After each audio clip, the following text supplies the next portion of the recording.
Dito sa application na to ay kikita ka kapag ikaw ay nagsishare ng mga product. Para lang siyang Lazada at Shopee.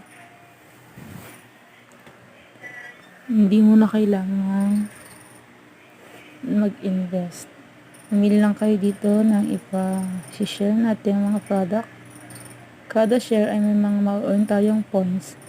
At doon natin may papalit into a real cash money. Tap lang natin yung copy, text, and link.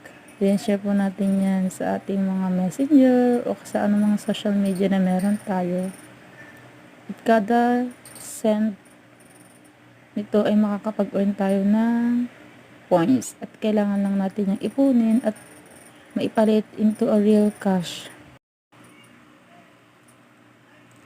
Dito yung makikita sa points. Ayan na po yung na-earn ko ngayon. So ito po yung mga points na pwede natin ipunin at